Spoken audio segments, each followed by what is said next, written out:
আল্লাহ রাব্বুল আলামিন বলেন, ওই যে আল্লাহ বলছেন লা ইয়াজমান্নাকুম ইলা ইয়াউমিল কিয়ামাহ, কিয়ামতের দিন সবাইকে একত্র করা হবে। ইসরাফিল আলাইহিস সালাম সিংহা ফুৎকার দেওয়ার পূর্বেই কিছু আলামত শুরু হয়ে যাবে। এক নম্বর দাজ্জাল আসবে। দাজ্জাল এটা হলো কিয়ামতের আলামতের মধ্যে অনেক বড় একটা আলামত। দুই নম্বর ইয়াজুজ মাজুজ আসবে, এটারও ভয়ঙ্কর একটা বিষয়। দাজ্জাল আইসা আপনারে বলবে, এ কুপির মানুষ আমারে আল্লাহ মান। নাউজুবিল্লাহ, জোরে বলেন। কিছু কিছু মানুষ আছে দাজ্জাল রে আল্লাহ মাইনা ফালাবে। এখনো তো দেখেন না অনেক মানুষে হক কথা কয় না, কথা কোন ঠিক কিনা? হাই রে, ওই দাজ্জালে বলবে আমারে আল্লাহ মান। অনেক মানুষ আল্লাহ মেনে জাহান্নামী হয়ে যাবে। আমার নবী আপনার নবী বলেন, কিছু কিছু মানুষ আমার এই দাজ্জাল রে আল্লাহ মানবে না। আমার নবী বলেন, দাজ্জালকে আল্লাহ না মানলে দাজ্জাল তার কল্লা ফেলে দিবে, আগুনের মধ্যে ফেলে দিবে। সাহাবায়ে কেরাম ডাক দিয়ে বলে, আমার সুরটা একটু দিব। সাহাবায়ে কেরাম ডাক দিয়া বলে, নবী গো, দয়ার নবী, দয়ার নবী। প্রেম আসেনি সুরটার ভিতরে। আমি এমনি টান দিলে সময় বেশি যাবে, এই জন্য আমি দেই না। আমি আপনার মতো একদম চালাক মানুষ না, আমি বোকা মানুষ। আমি মানুষকে ঠকাতে চাই না। আপনার আওয়াজ করে বলেন, এই দাজ্জালের মোকাবেলা কি সম্পদ দিয়া করা যাবে? ওই যে আওয়াজ আসে না। দাজ্জালের মোকাবেলা কি সম্পদ দিয়া করা যাবে? গোষ্ঠী দিয়া করা যাবে? ক্ষমতা দিয়ে করা যাবে? তাহলে দাজ্জালের মোকাবেলা করবেন কিভাবে? রাসূল বলছেন দাজ্জালের মোকাবেলা হবে ঈমান দিয়ে। কথা বলেন ঠিক কি না বলেন? এই ঈমানটাকে তাজা করতে হবে। এই ওয়াজ করতেছে আজকে, ঈমান তাজা করতে হবে। আল্লাহ মানা, নবী মানা নয়।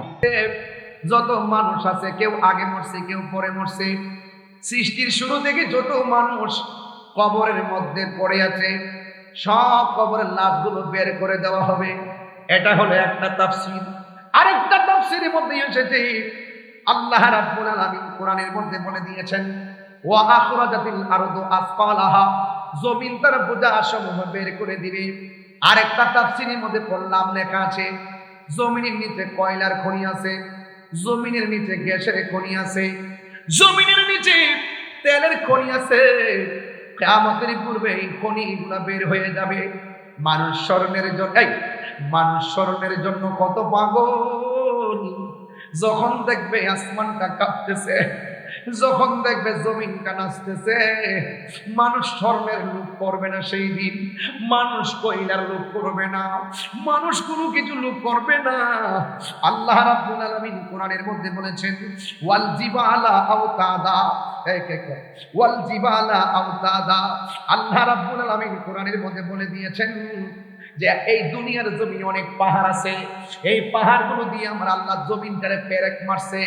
টিনের ঘরের ছাদের উপরে যেমন করে লোহা মারলে কাঠের মধ্যে লোহা তিনটা লেগে থাকে, বাতাসে উড়ে নাও, আমার আল্লাহ ঠিক এমন ভাবে পাহাড় দিয়া জমিনটারে শান্ত করে রাখছে। এই বড় বড় পাহাড় কেন দিছে?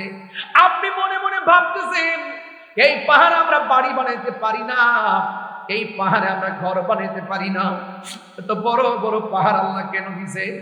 আরবে গেলে দেখা যায় পাহাড়ের অভাব নাই, হিমালয় পর্বত থেকে পাহাড়ের কোনো অভাব নাই, রাঙ্গামাটি গিয়ে দেখবেন পাহাড়ের কোনো অভাব নাই, দেখবেন ইন্ডিয়ার বর্ডারের কাছে কোনো অভাব নাই। আপনি মনে মনে ভাবতেছেন এই পাহাড়গুলো আমার আল্লাহ কেন বানাইছে?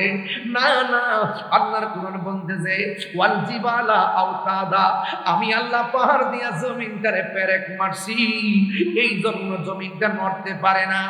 এক যুবকের দল, ও বন্ধুরে, আল্লাহ রাব্বুল আলামিন কোরআনের আরেক জায়গায় বলতেছেন ওয়াতাকুনুল জিবালু কাল ইহলিল মানফুস, আমি আল্লাহ যে পাহাড়গুলো দিয়ে পেরেক মারছি, যখন কিয়ামতের সময় হয়ে যাবে এই জমির ভিতরে যেই পাহাড়গুলো আমি আল্লাহ পেরেক মারছিলাম, ওয়াতাকুনুল জিবালু কাল ইহলিল মানফুস, তখন ওই জমিন থেকে পাহাড়গুলা তুলার মতন উড়ে যাবে।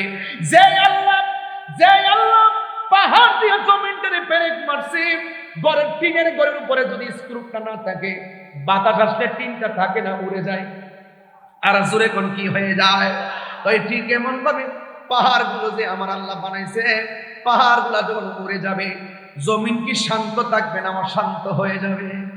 আল্লাহ রাব্বুল আলামিন বলেন যখন পাহাড় উড়ে যাবে, ইয়াউমা ইয়াকুনুন নাসু কাল ফারাশিল মাবসুস, এই জমিনের মধ্যে যত মানুষ আছে মানুষগুলো চোখের পলকে ছিটকে যাবে। বাংলাদেশের মানুষ ছিটকে সিঙ্গাপুর চলে যেতে পারে, সিঙ্গাপুরের মানুষ ছিটকে সোজা আমেরিকা চলে যেতে পারে, আমেরিকার মানুষগুলো ছিটকে গিয়ে আরেক দেশে পড়ে যেতে পারে।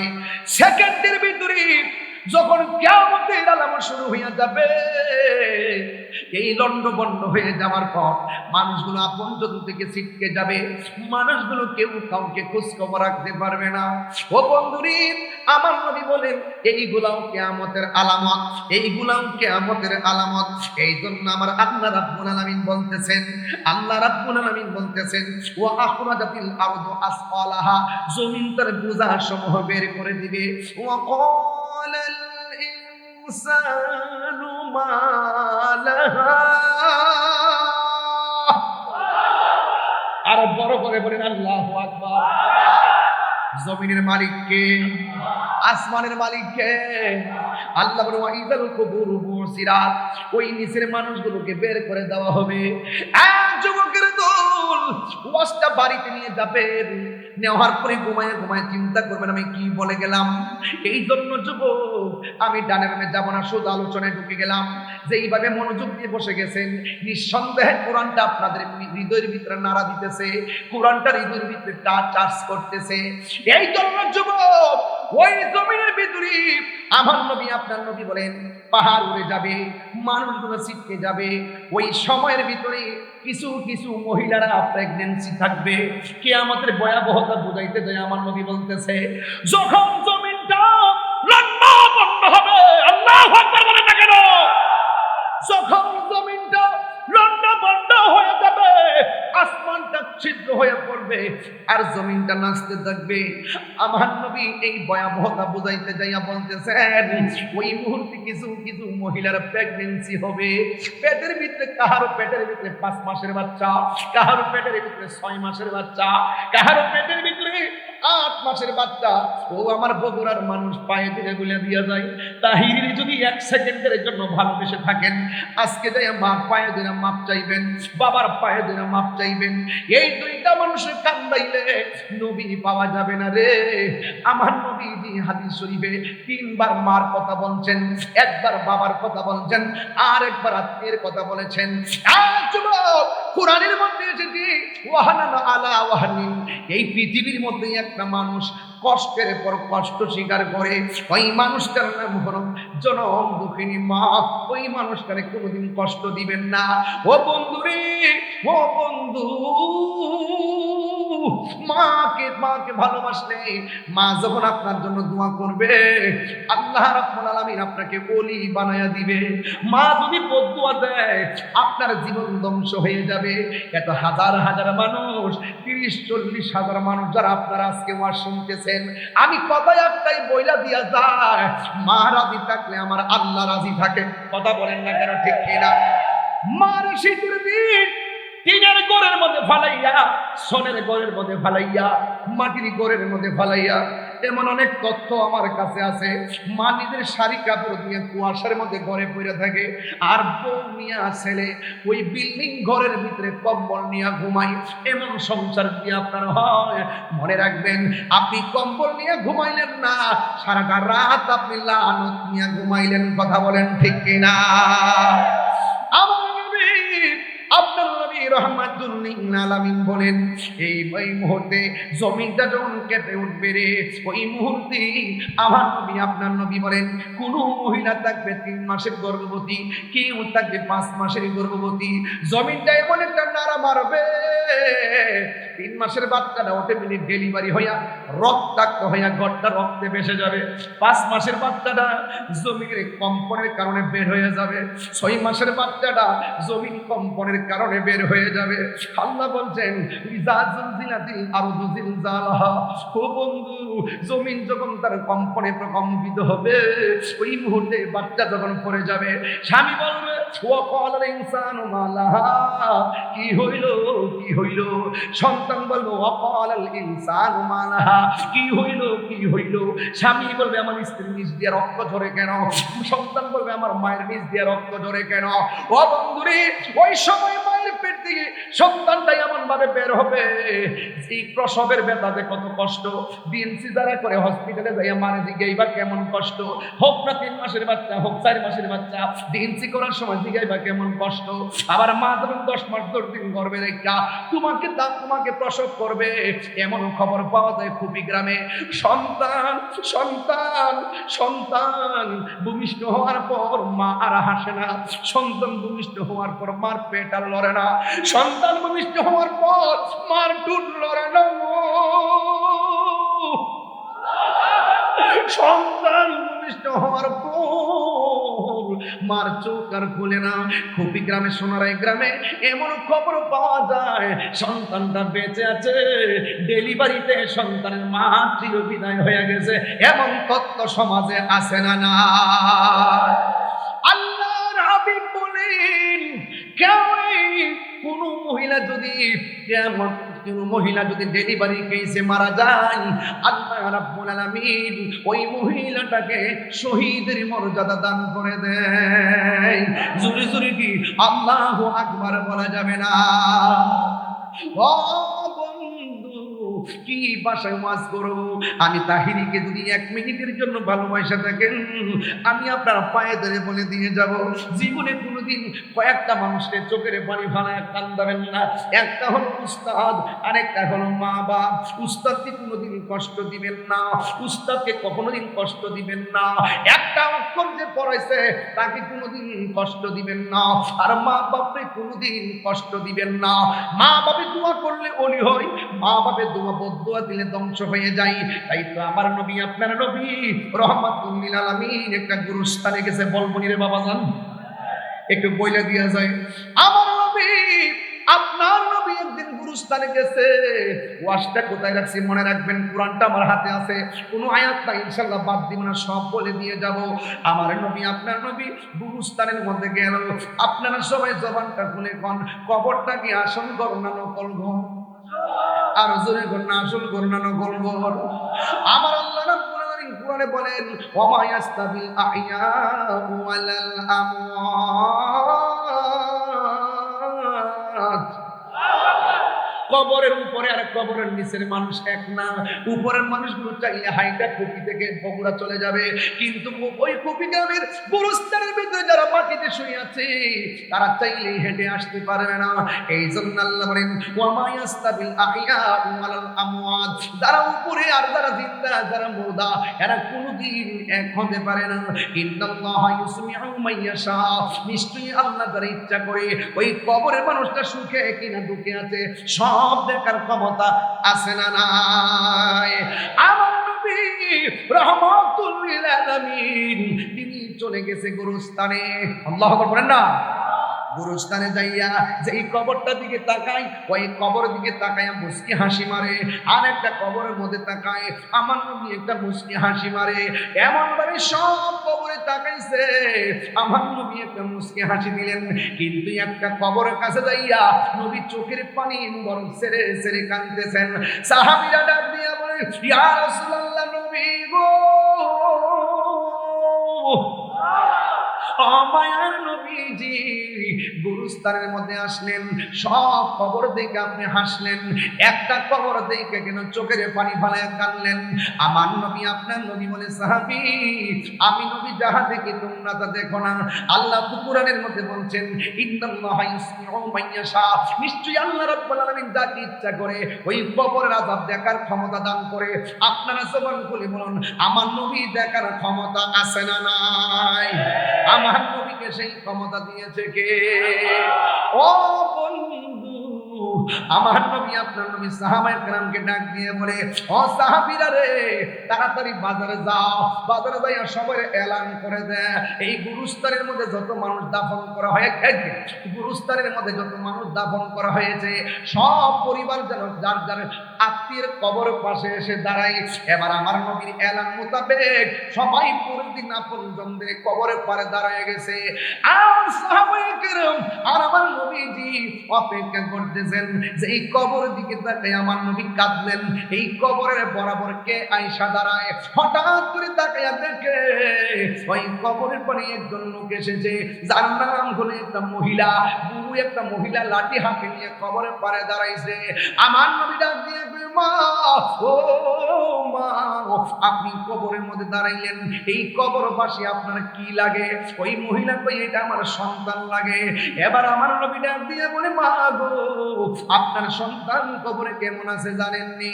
কই, ইয়া রাসূলুল্লাহ, আল্লাহ এবং নবী ভালো জানেন। আমার নবী বলে, ও মা, আমি তাকে দেখলাম এই গোরস্থানের মধ্যে সব সন্তানগুলো আনন্দে জান্নাতের গালিচায় ঘুমাইতেছে, একটা মাত্র সন্তান জাহান্নামের গালিচায় পড়ে কাঁদতেছে। এটা হলো আপনার সন্তান। এবার মহিলাটা যখন শুনলেন তার সন্তানটা কবরে কাঁদতেছে, এই মহিলাটা বুড়া মানুষ হিল হিল করে হাসতে শুরু করলো। আমার নবী ডাক দিয়ে বলে, মা, আপনার সন্তান কষ্টে আছে, আপনি কেন মুস্কি মুস্কি হাসতেছেন? এবার মহিলাটা ডাক দিয়ে বলে, নবী গো, মায়ার নবীজি, আমি হাসি কেন জানেননি? আমার সন্তানটাকে আমি 10 মাস 10 দিন গর্ভে রাখছি, এমন কোন রাত নাই সন্তানের লাথি খাই না আমার রাতের ঘুম ভাঙ্গে নাই। চোখের পানি পানায়া পানায়া রাত পড়া কাটাইছি, সকালবেলা চোখের মধ্যে পানি দিয়ে মানুষের সামনে গেছি, একটা মানুষকেও আমি বুঝতে দেই নাই সন্তান আমারে কষ্ট দিছে। আমি হাসি মুখে মানুষের সঙ্গে কথা বলেছি। আমি যখন খাবার খাইতে বসছি আমার তলপেটের মধ্যে লাথি মারছে কলিজা বরাবর, আমি কাউকে বুঝতে দেই নাই যে আমার সন্তান লাথি মারছে, কিন্তু আমি মানুষকে বুঝাইছি মুখের মধ্যে রুচি নাই। আর যুবকের দল ওই মহিলাটা ডাক দিয়ে কই, নবী গো, আমি যখন সন্তানটারে ভূমিষ্ঠ করতে গেলাম অনেক মানুষ বলছে আমি নাকি দুনিয়া থেকে বিদায় হয়ে গিয়েছিলাম, এমন ভাবে হয়ে গেছিল। আল্লাহ আমার বাঁচাইছে দিকে বেঁচে আছি, সন্তানের মধ্যে আমি প্রসব বেদনা বলে গেছি, ডানে প্রস্রাব করে দিছে বামে নিছি, বামে প্রস্রাব করে দিছে ডানে নিছি, শেষ পর্যন্ত আমার তল বিছনা শেষ। আমি আমার গায়ের উপরে আমার সন্তান ধরে বুকের মধ্যে রাখছি, শাড়ি কাপড় দিয়া দিয়া ডানে বামে ঘুরে ঘুরে সন্তানটার রাত পার করছি। ইয়া রাসূলুল্লাহ, নবী গো, আমি নিজে না খাইয়া সন্তানটারে খাওয়াইছি। আমি এমন ভাবে লালন পালন কইরা মনের মধ্যে বড় স্বপ্ন ছিল আমার সন্তান একদিন বড় হবে, আমি বৃদ্ধ হয়ে গেলে সন্তান আমারে দেখবে, কিন্তু সন্তান যদি বড় হয়েছে, বড় চাকরি হয়ে গেছে, ওই দিন থেকে সন্তান আমারে দেখতে পারে না, আমারে খবর নেয় না, আমার সঙ্গে ভালো করে কথা বলে না। ও নবী গো, নবী গো, নবী গো, আমি আর সহ্য করতে পারি নাই। সন্তানের দেওয়া কষ্টে অত্যাচার স্টিমরুলাই দেয়ালের মধ্যে পিঠ লেগে গেছে। ও নবী গো, শেষ পর্যন্ত আমি আল্লাহর বলছি, আল্লাহ, সন্তানকে আমি এত কষ্ট করে লালন পালন করলাম, সন্তান আমারে মূল্যায়ন করে নাই, এখন সন্তান আমারে কষ্ট দিতে দিতে শেষ করে ফেলাইছে। ও আল্লাহ, আমারে হ্যাঁ কষ্ট দিছে, তুমিও তারে কষ্ট দিবা।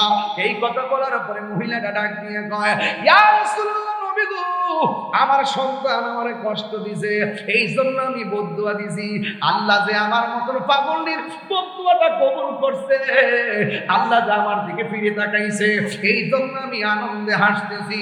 ইয়া রাসূলুল্লাহ, আল্লাহ যে আমার দয়া করছে। এবার আমার নবী তো মুস্তাজিবুদ দাওয়া, নবী তো উম্মতের দেওয়ানা, মা সন্তানের প্রতি মহব্বত আর নবী উম্মতের প্রতি মহব্বত পার্থক্যটা শোনেন। মা বলছে আযাব হইছে, অসুবিধা নাই, আমার আল্লাহ দোয়া কবুল করছে, আর আমার নবী কয়, মা গো, তোমার সন্তানটা তো আমার উম্মত। আরো বড় করে বলেন না সুবহানাল্লাহ, আরো বড় করে বলেন না আল্লাহু আকবার। আমার জীবন মরণ সাজাবো মাদানী রঙে, আমার জীবন মরণ সাজাবো মাদানী রঙে, সেই রঙে রঙিনী হলে সেই রঙে রঙিনী হলে আল্লাহ রাসূল থাকিবেন আমার সঙ্গে, ঠিক না? আমার জীবন মরণ সাজাবো মাদানী রঙে, রাসূল তোমায় ভালোবাসি। একটা প্রমিস করবেন, একটা ওয়াদা করবেন, কথা কন না, সত্যি করে কি একটা কথা বলবেন? আমি যে ওয়াজ করতে আপনাদের কি খারাপ লাগতেছে? আমি কি বেলাইনে কথা বলতেছি? আমি একবার বলছি আজকে ওয়াজ বাড়িতে দিতে হবে, ওয়াজ মাঠে থাকবে না, ওয়াজ বলে যাবে মৃত্যুর আগ পর্যন্ত। এই ওয়াজকে ধারণ করে রাখতে হবে। আজকের ওয়াজ শুধু ঘটনা নয়, একটা চেতনার নাম, কথা বলেন ঠিক কিনা? বাবা এই ছেলে, এটাকে এটাকে ওরে ধরো না তুমি। হ্যাঁ যুবক ভাই, হ্যাঁ ছেলে, এটাকে তুমি কোথায় যাচ্ছ? ওরে ধরো না কেন? এতগুলো মানুষকে ফাঁকি দিয়া যায় কিভাবে ছেলে? আল্লাহু আকবার বলেন। তা আমি এখন বলবো, রাসূল তোমায় ভালোবাসি মন প্রাণ উজাড় করে, গাইবেন না আপনারা? তাহলে আপনাদের মোবাইলের ফ্ল্যাশ লাইটটা যাও। আমি দেখি পিছনের মানুষ তো আমি দেখি না, মুরব্বীরা কষ্ট নিয়েন না, একটু দেখি কত মানুষ হয়েছে। সবার মোবাইলের টাকা দেখি বাংলাদেশ বলে গরিব ক্যাডা হয়েছে, কথা কোন ঠিক কিনা? আয় হায়, দেন দেন দেন, সবাই সবাই সবাই সবাই উঠতে উঠতে হবে না, উঠতে হবে না, সবাই বসতে হবে। উঠলে হবে না, উঠলে বন্ধ করে দিব, উঠলে বন্ধ করে দিব বাবা প্লিজ। উঠলে হবে না তো বাবা, আমি স্মৃতিটা নিয়ে যাই আপনাদের। সবাই হবে না বাবা, একটা হাত লাগাইতে হবে। সামনে উঠলেন কেন বাবা? রাসূল তোমায় ভালোবাসি মনার হৃদয় উজাড় করি, বলো রাসূল তোমায় ভালোবাসি মনার হৃদয় উজাড় করি, বলো বুকের মাঝে যা, হাত পরে না কেন? বুকের মাঝে জ্বালায় আমার, দূর হবে তোমার দিদারে, হবে তোমার দিদারে, দূর হবে তোমার দিদারে, দূর হবে তোমার দিদারে। ও আমার নূরের নবী, দেখিতে চাই তোমার প্রেমের ছবি, বলো ও গোয়া আমার নূরের নবী, দেখিতে চাই তোমার নূরের ছবি। আহা জন্ম আমার বাংলাদেশে, জন্ম বাংলাদেশে, রেখেছ আমায় পাগল করে। হইল হইল, দেখছেন দেখছেন, মাত্র 5 সেকেন্ডে বসে, 5 সেকেন্ডে বসুন, 5 সেকেন্ডে, 5 সেকেন্ডে। মাশাআল্লাহ মাশাআল্লাহ, এই তো প্রেমিক তেমনি হয়। প্রেমিক কখনো নবীর জন্য দাঁড়াবে, প্রেমিক কখনো নবীর জন্য আদবে বসে যাবে, কথা বলেন ঠিক কিনা? সবাই দুরূদ শরীফ পড়েন, আল্লাহুম্মা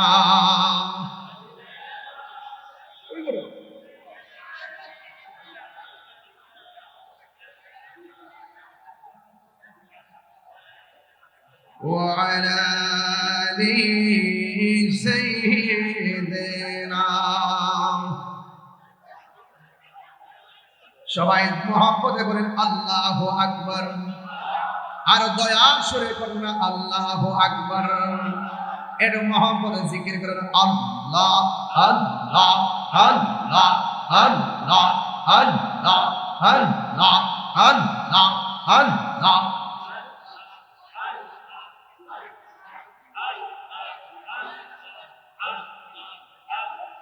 বাবা বাবা জানেরা, বগুড়ায় কি আমি আবারও আসলে কষ্ট পাবেন?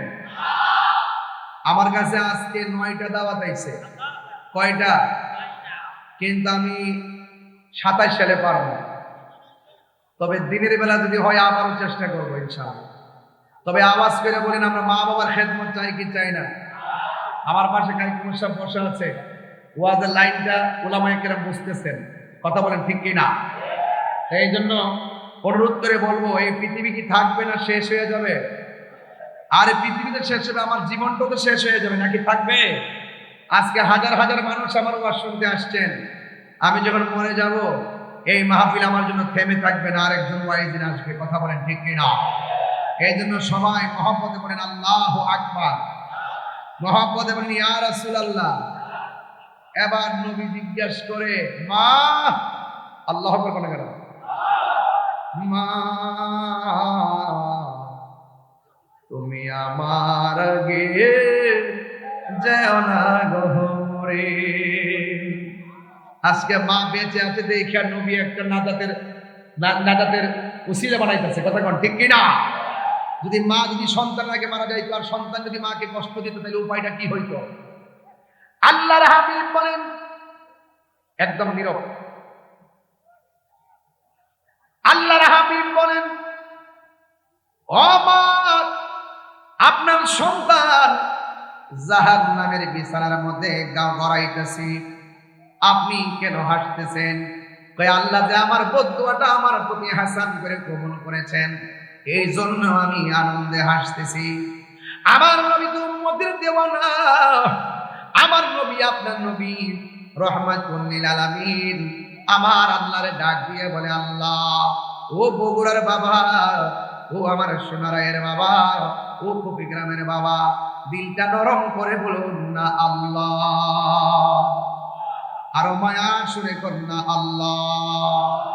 আমার নবী আপনার নবী রহমাতুল লিল আলামিন আমার আল্লাহরে ডাক দিয়ে কে, আল্লাহ, সন্তান আরে বদদুয়া দিছে, তুমি সন্তানটারে কবরে আগুন দিয়ে পুরাইতেছো।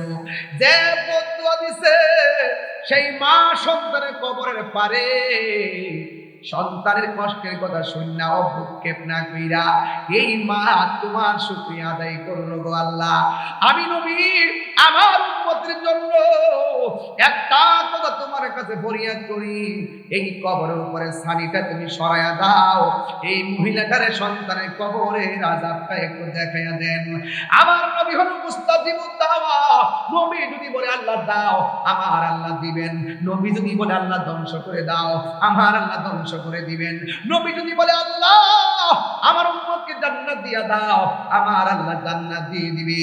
এই জন্য আমার নবী ডাক দিয়ে কে, আল্লাহ, এই মাকে ওই সন্তানের উপরে সামিয়ানটা আলোক করে দাও, আর সন্তানের আযাবটাকে দেখাইয়া দাও।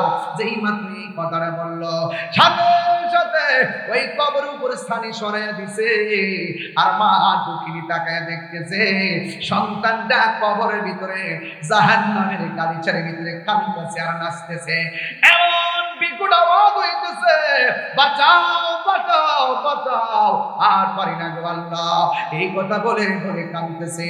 সীমান্ত থেকে জনম, মাসরিক থেকে মাগরিব পর্যন্ত আওয়াজ হয়ে গেছে। মানুষ কান্নার আওয়াজ শোনে না, গরু ছাগল গুলা শোনে, মানুষ কেন শুনে না? একটা মাত্র কারণ, কাইকুমার সাহেব ওয়াজের মধ্যে বলছিলেন, আমার আল্লাহ দুই শ্রেণীর মানুষকে আমার আল্লাহ ইবাদতের জন্য বানাইছেন। এক নম্বর হলো ওয়ামা খালাকতুল জিন্না, দুই নম্বর হলো ওয়াল ইনসা। আল্লাহ মানুষ এবং জিন জাতিকে আল্লাহর ইবাদতের জন্য বানাইছে। এই জন্য জিন জাতিকে কবর আযাব শোনার ক্ষমতা আল্লাহ দেয় নাই, মানুষকে কবর আযাবের শোনার ক্ষমতা দেয় নাই।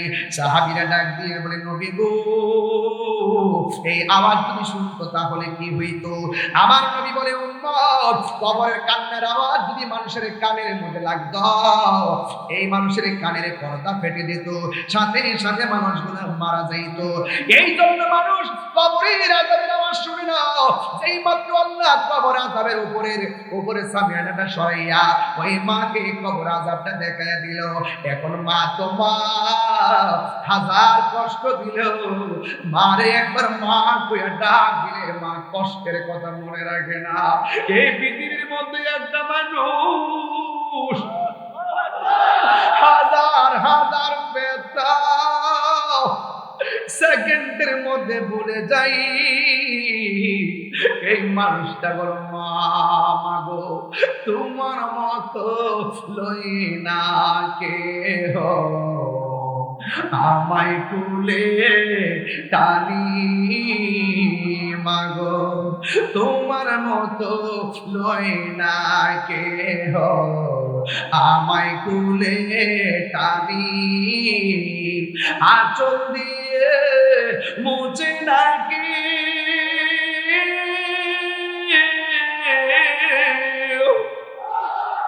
আঁচল দিয়ে মুছে না কেউ আমার চোখের পানি।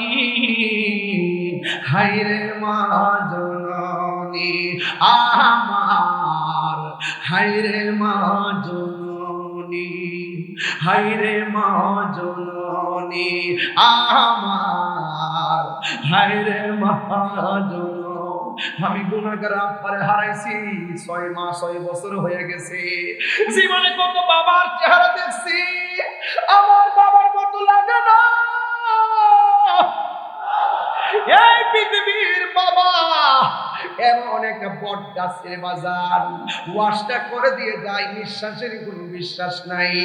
আমি আজকে মহব্বতের ওয়াজ করলাম, ইবাদতের ওয়াজ করলাম, এখন সোহবতের আলোচনা, খেদমতের আলোচনা করতেছি রে বাবা। বাপটা চলে গেলে দেখবেন সিদ্ধান্ত নিতে পারবেন না, বাপটা চলে গেলে দেখবেন একটা সিদ্ধান্ত নিলে 10টা ভুল হবে। আর বাপটা বেঁচে থাকতে অনেকক্ষণ চিন্তা কইরা বাবা যে সিদ্ধান্ত দিয়েছেন, একটা সিদ্ধান্ত এখনো নড়ে নাই।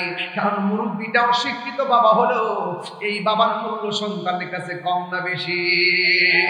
আজকে সমাজের ভিতরে সন্তান যখন ম্যাজিস্ট্রেট হয়ে যায়, সন্তান পিউনের কাছে কি কয় জানেননি? কয়েকটা মুরব্বী আসবে লঙ্গি পুইরা, উনারে বাইরে বসায় রাখো। নিজের বাবার পরিচয় অফিসিয়ালি ভাবে দিতে চায় না। এটা শিক্ষিত না, এটা হলো বেঈমান। কথা বলেন ঠিক কিনা? বাবা গো, ও বাবা, বাবা গো বাবা, বাবা তুমি কেমন আছো ছোট মাটির ঘরে?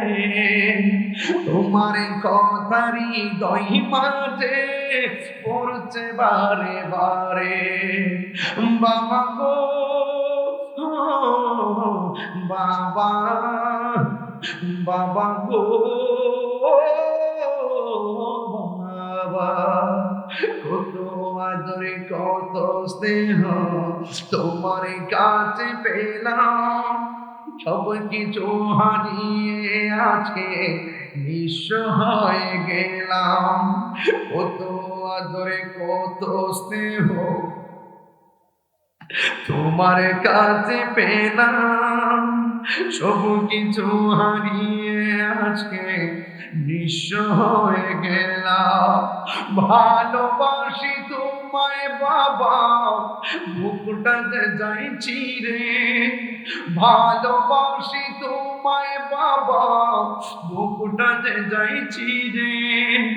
তোমার কথারি দই মাঝে পড়ছে বারে বারে। বাবা গো বাবা, বাবা গো বাবা। আমার নবী আল্লাহরে ডাক দিয়ে গিয়ে, আল্লাহ ও আল্লাহ, এই মহিলার সন্তানটা যাবে, ওই সন্তানটা তো আমি নবীর উম্মত। ও আল্লাহ, কবরটারে খুললা দিয়ে মারে দেখে দাও। মা যখন দেখছে কবরের মধ্যে আযাবে বলেছে, ওই মা সেকেন্ডের ভিতরে মা আল্লাহরে ডাক দিয়া কি, আল্লাহ 3 বার কন্যা, আল্লাহ আল্লাহ। মা ডাক দিয়া কি, আল্লাহ গো ও আল্লাহ, আমার দাদু আমার কষ্ট দিছে, আমি বুড়া মানুষ সহ্য করতে পারি নাই, তোমার কাছে বদুয়া দিছি, আমার পোলারে যদি তুমি এমন ভাবে জ্বালাইবা, আমি কোনদিন আমার জাদু মনিরে এমন ভাবে কষ্ট বদুয়া দিতাম না। দেখছেন নি মা কারে গয়।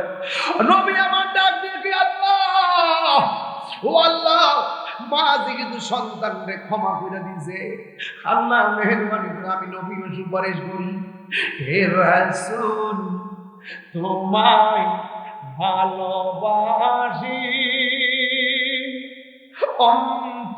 অন্তরে শুধুই, মুখে না, জান্নাতের আশা নয় হে রাসূল, জাহান্নাম কেউ ডরি না। আমি হাসির করে দিচ্ছি না বাবা, একটু মহব্বতে বলেন বিদায় বেলা, এ রাসূল তোমায় ভালোবাসি, অন্তরে শুধু, মুখে না, জান্নাতের আশায় নয় হে রাসূল, জাহান্নাম কেউ ডরি না। আমি একটা গজল গাইতাম না আজকে, কিন্তু প্রত্যেকটা গজল গাইছি দেখেন এক এক করে একটা কাগজ আছে। যতটা গজলের নামে কাগজ আছে আমি সবটি গজলে গাইতেছি, আর কষ্ট পাবে না গাইলে। আমি একটা গজল গাওয়ার ইচ্ছা ছিল না, একটা গজল গাওয়ার ইচ্ছা ছিল না, ইচ্ছা ছিল একদম কিয়ামত আর হাসরের মাঠ, এই দুইটা জিনিস দিয়ে ফিনিশিং দিব। এরপর আমি মাঝখানটা ঢুকছি, আপনারা একটু বলেন, তাদের মনের কথা রাখতে হয়। হে রাসূল, আরো সুন্দর হবে যদি আপনারা সবাই বলেন, রবি তো দেখতেছেন, বলেন হে রাসূল তোমায় ভালোবাসি, অন্তরে শুধু, মুখে না, জান্নাতের আশায় নয় হে রাসূল। সবাই হাত তুলেন না, যা